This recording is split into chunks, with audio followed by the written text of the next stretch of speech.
Bienvenue sur Résumé de film aujourd'hui. Je vais vous présenter une comédie dramatique de 2018 intitulée Champion. Attention, ça va spoiler, regardez bien et profitez. C'est un nouveau matin en Espagne et Marco se lève du mauvais pied. En sortant de chez lui, il voit un agent de circulation, Marin, en train de coller un PV sur le pare-brise de sa voiture. Au lieu d'assumer son erreur, il insulte Marin à cause de son handicap et balance le PV par terre avant de démarrer en trombe. Marco est l'entraîneur adjoint d'une grande équipe de basket qui joue aujourd'hui. Mais là-bas aussi, les choses tournent mal. Sa mère n'est pas venue le voir. Comme d'habitude, l'équipe joue super mal, et l'entraîneur principal refuse d'écouter les conseils de Marco pour améliorer le jeu. De plus en plus nerveux, Marco finit par insulter l'entraîneur, ce qui lui vaut d'être viré du terrain. Marco refuse de se laisser faire et bouscule le coach, manquant de déclencher une bagarre. Mais on les sépare vite et Marco doit partir sous les sifflets du public. L'incident passe aux infos plus tard, et Marco se voit à la télé dans le bar où il est en train de se saouler. Ensuite, il prend le volant complètement bourré et casse le rétro d'une voiture de police. Ça empire quand l'agent lui demande de s'arrêter et que Marco percute le véhicule de patrouille. Avec le sien. Tout ça l'envoie passer la nuit en cellule. Et le lendemain matin, il passe en comparution immédiate. La juge Victoria lit les chefs d'accusation. Dégradation de matériel de police. Conduite en état d'ivresse. Outrage et rébellion.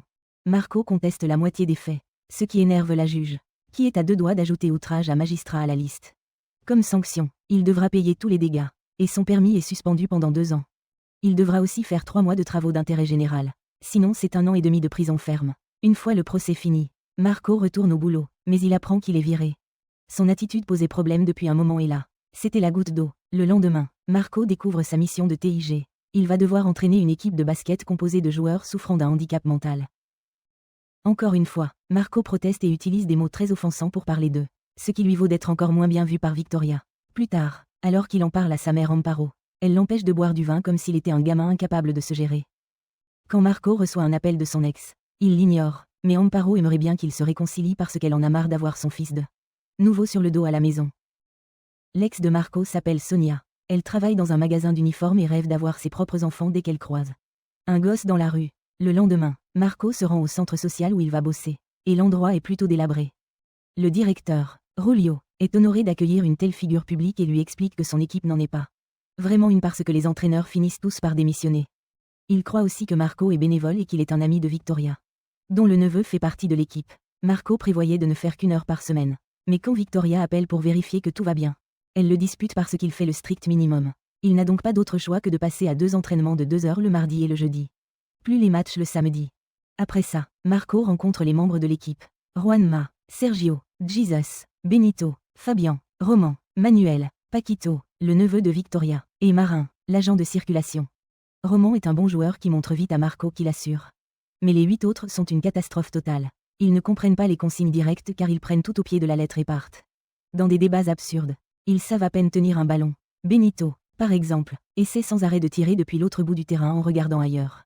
Ce qui finit par fracasser les meubles. Sans compter que Marco ne sait pas gérer les particularités de leur handicap. Sergio se fiche parfois la bouche grande ouverte et ils doivent attendre qu'il revienne. Juanma essaie tout le temps de faire des câlins à Marco alors qu'il sent mauvais parce qu'il déteste se doucher. Paquito marmonne des bruits bizarres. Et Marin porte des chaussures de ville avec un casque de protection. Une fois l'entraînement terminé, Marco va se plaindre auprès de Julio en disant que ces gars ne sont pas normaux et qu'ils ne savent même pas courir. Julio lui rappelle que personne ne décide de ce qui est normal. Et d'ailleurs, ils ne cherchent pas à gagner des tournois. Ils veulent juste être une équipe et pouvoir participer. S'ils ne savent pas courir, Marco n'a qu'à commencer par là. Quelques heures plus tard, Marco va boire un verre avec son ami et ancien collègue Ivan. Il lui avoue que lui et Sonia ne se sont pas parlé depuis un moment. Et Ivan lui répond que c'est vraiment dommage car Sonia est vraiment canonne et qu'il devrait essayer de la rappeler. Ivan dit à Marco qu'il devrait s'amuser et se trouver une nouvelle copine parce que Sonia a sûrement déjà tourné la page. À l'entraînement suivant, Marco décide de revenir aux bases comme la course à pied. Mais même ça s'avère difficile. Quand il dit à l'équipe de suivre la ligne au sol, ils le font tellement à la lettre qu'ils ne tournent pas dans les coins et sortent de la salle. Vraiment frustré par l'équipe, une fois l'entraînement terminé, Marco va voir Victoria et l'accuse d'avoir profité de son poste pour assigner un coach de renom à son neveu. Mais Victoria lui prouve vite qu'il a tort. Elle explique que ce n'est pas elle qui choisit les destinations. Si ça ne tenait qu'à elle, elle aurait envoyé Marco dans un hôpital travailler avec des personnes handicapées qui sont maintenant en fauteuil roulant à cause de chauffeurs ivres et irresponsables. Le lendemain matin, Julio, très excité, réveille Marco à 6h30 pour lui dire que l'équipe a pu s'inscrire à la compétition locale, grâce au fait d'avoir enfin un vrai entraîneur.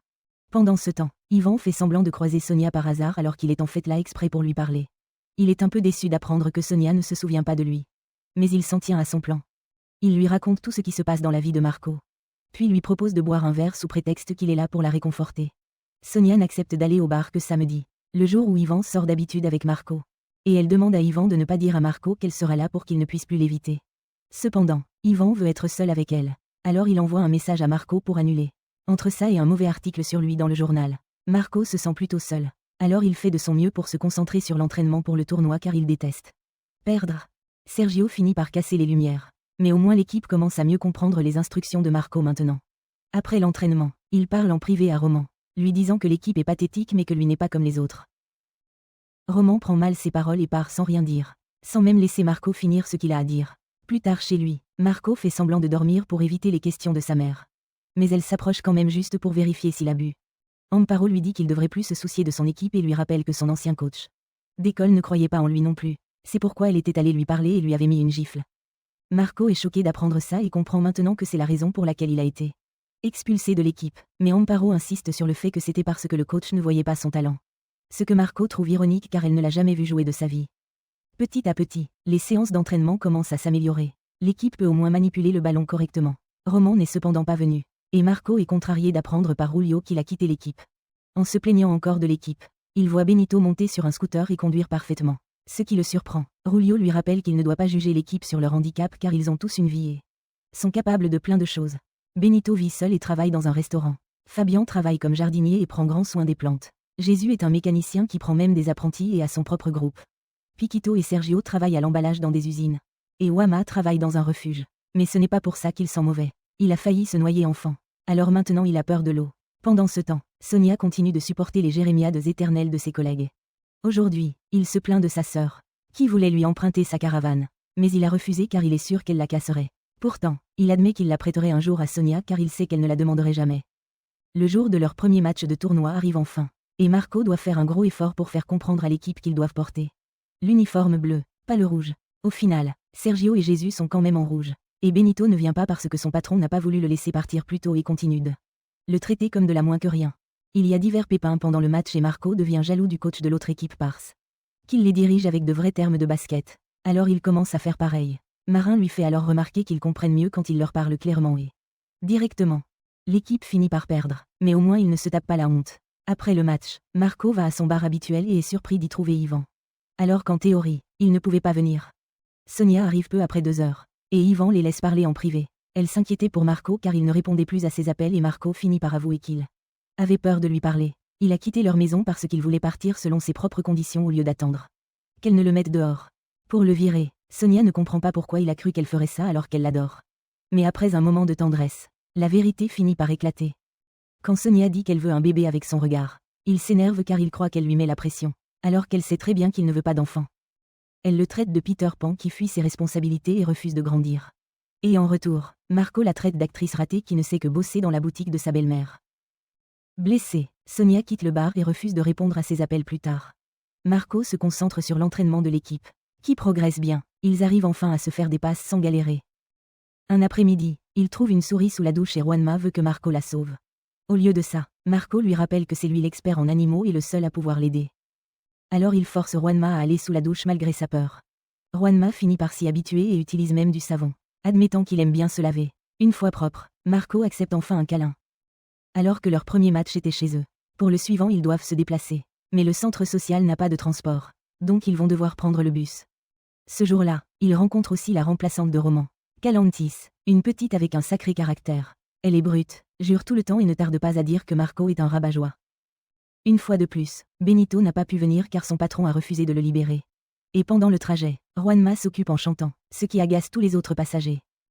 Le match commence assez mal. L'équipe adverse a une star et Marco n'en revient pas qu'il soit handicapé. Calantis est sûr de pouvoir le stopper. Marco la laisse jouer, mais ses tactiques sont sales. En fait, elle lui met un coup dans les parties. C'est peut-être déloyal et immoral, mais Marco ne peut pas nier l'efficacité car avec ce joueur out, ils décrochent leur première victoire. Sur le chemin du retour, l'équipe est à cran et devient insupportable. Calantis, Manuel et Fabian charrient Marco car Sonia ne répond plus et sa mère ne vient pas au match. Paquito harcèle le chauffeur. Juanma chante sans arrêt. Marin vomit dans un sac. Et quand Sergio rate sa cible et touche le chauffeur, le mec craque et les plante au bord de la route. Frustré, Marco décide de les laisser tomber. En rentrant, Marco décide d'aller voir Sonia et il est choqué d'entendre des gémissements dans son ancienne chambre. Il croit d'abord qu'elle a un amant, mais elle fait juste de la boxe. Dès qu'ils se voient, ils s'engueulent, et Sonia est déçue d'apprendre que Marco abandonne déjà parce qu'il ne veut pas jouer les pères. Pour des adultes qui se comportent comme des gamins. Quand elle entend ses excuses pour ne pas aller au prochain match, Sonia se propose comme chauffeuse, promettant d'emprunter le van de ses collègues. Avec leur propre véhicule, les trajets sont plus cools. Ils jouent, chantent, discutent et se soudent pendant la route. Et Sonia est vite adoptée par l'équipe. Parfois elle donne des conseils tactiques. Et même si Marco n'aime pas trop ça au début, il finit par l'écouter et réaliser qu'il peut compter sur elle. Leur relation s'arrange, l'équipe gagne tout, les médias en parlent et même après ses 90 jours, Marco reste avec eux. Le seul souci c'est que Benito n'a toujours pas le droit de jouer les matchs officiels. Leur victoire attire l'attention d'une personne spéciale, Roman, qui vient parfois les voir jouer. L'ancien patron de Marco vient aussi, et bizarrement, il a l'air de connaître Roman. Un jour après le match, Marco va voir Roman pour s'excuser de ce qu'il lui a balancé autrefois. L'équipe est en finale et il voudrait que Roman joue avec eux. Mais il part sans répondre. Après, il demande à Sonia de se remettre avec lui, et elle n'accepte que s'il accepte de fonder une famille. Marco hésite encore car un bébé c'est du sérieux, et il a peur qu'à 40 ans passés, l'enfant naisse avec un handicap. Sonia part, furieuse, et Marin, qui a tout entendu, s'approche de Marco. Il comprend qu'on puisse avoir peur du handicap, mais il pense que n'importe quel gosse serait fier d'avoir un père comme lui. Alors il lui conseille de foncer. L'équipe ne peut pas jouer la finale parce que ça se passe aux Canaries. Ce qui implique un hôtel super cher et un voyage en avion. Rulio l'a déjà expliqué aux joueurs et ils pensent qu'ils ont compris. Mais la vérité, c'est que leur morale est à zéro et ils traînent une attitude hyper déprimante au quotidien. Marco refuse de baisser les bras et va voir Sonia en lui disant qu'il a besoin d'une actrice et qu'il a un plan. Après avoir emprunté des uniformes de police au magasin, ils se font passer pour des officiers et rendent visite au patron de Benito, en prétendant avoir des preuves qu'il maltraite Benito. Désespéré à l'idée de perdre sa boîte, le gars accepte de laisser Benito aller au match et de payer une grosse amende. C'est cet argent que Marco utilise pour emmener l'équipe en finale. Rulio, Sonia et même Roman partent avec lui. Quand ils arrivent à l'hôtel, l'équipe découvre la phobie des ascenseurs de Marco à cause d'un accident d'enfance. De la même façon qu'il avait poussé Juanma sous la douche. L'équipe pousse Marco dans l'ascenseur avec eux pour le guérir. Au début, Marco panique, surtout quand l'un des gars appuie sur le mauvais bouton et que l'ascenseur descend à toute vitesse. Mais quand ils sortent enfin, tout le monde rigole de la blague, et Marco finit par partager leur joie. Plus tard, Marco appelle sa mère, qu'il croit en retraite spirituelle. Pourtant, il entend sa voix juste à côté et il est choqué de découvrir qu'elle est dans le même hôtel en vacances avec son aide ménagère. Le lendemain, en allant au match, Rulio confie à Marco que Roman est un médaillé paralympique, mais qu'on lui a retiré sa médaille et qu'il a failli mettre fin à ses jours tellement il l'a mal pris. L'année où il a gagné, on a découvert que certains joueurs n'étaient pas handicapés. Alors l'organisation a repris toutes les médailles, même celle de Roman. C'est pour ça qu'il ne fait plus confiance au coach aujourd'hui. La finale commence enfin, et les deux équipes jouent super bien, restant à égalité au score pendant tout le match. Alors qu'il ne reste que 10 secondes avant la fin, l'équipe de Marco n'a besoin que de 2 points pour au moins arracher l'égalité. Mais Benito, au lieu d'assurer ses 2 points, part à l'autre bout du terrain et tente un panier à 3 points. Malheureusement, il rate son coup et l'adversaire remporte le tournoi. Marco commence à s'énerver, mais ça ne dure pas car son équipe n'est pas triste du tout. Finir deuxième est un exploit énorme pour eux. Alors il fête ça car c'est une réussite dont ils sont fiers. Son humeur s'améliore aussi quand il voit que sa mère est enfin venue le voir et qu'elle est fière de lui. Alors quand Sonia vient le féliciter aussi, il lui dit qu'il est prêt à être père, et le couple se remet ensemble. Après, l'équipe va passer un moment à la plage. Alors Marco en profite pour parler à Roman et lui dire qu'il est un champion, même s'il n'a plus sa médaille. Touché par le geste, Roman raconte qu'il jouait dans une grande ligue, mais qu'il a été viré après un accident de voiture avec son oncle ivre. Il a aussi dû arrêter la fac et son rêve d'architecte, mais il est heureux d'avoir cette équipe maintenant. Quelques jours plus tard, alors que Marco est rentré chez lui avec Sonia, il reçoit un appel avec une offre d'emploi incroyable. Coach pour l'équipe nationale, il accepte évidemment, mais quand il le dit à Rulio plus tard, il se sent mal. Rulio lui dit de ne pas s'en faire car il a déjà beaucoup fait pour l'équipe et il est resté plus que les 90 jours prévus. Donc ils comprendront totalement. Marco part sans dire au revoir car il ne supporterait pas de voir leur visage triste. Pourtant, dès qu'il arrive dans la rue, il se rend compte que l'équipe le suit. Ils veulent le remercier pour tout et lui souhaiter bonne chance pour son nouveau boulot. Ce qui fait pleurer Marco. En le taquinant pour ses larmes, l'équipe fait un gros câlin collectif à Marco pour lui dire un dernier adieu avant qu'il ne parte.